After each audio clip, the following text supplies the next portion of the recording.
Нарын облусунун Актала районуна караштуу Ак Кыя айылынын тургундары эгиз байкелерибиз Жумадилов Адыл Эдилди 5 май туулган күндөрү менен куттуктаймын.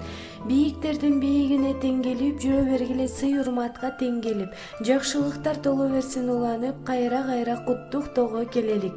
Мөлтүр сулуу булактай аккыла, жакшылыкты көп жасап, элиңерге жаккыла. Бир карында тебишкен эгиз сиңери көңөр, куттуктайлы силерди, бар болгула дайыма. Силерге калоорум ден соолукта болгула деп иниңер Бакыт куттуктайт. Ассаламу алейкум. Кандайсыңар? Эдил байке, Адыл байке. Бүгүнкү өздүк майрамыңар менен чын жүрөктөн куттуктайм. Ден соолукта болгула, үйлөрүңөр менен бактылуу, талайлуу болуп эле. Ар дайым ушинтип жадырап, жайнап жүрө бергиле. Дагы бир жолу туулган күнүңөр менен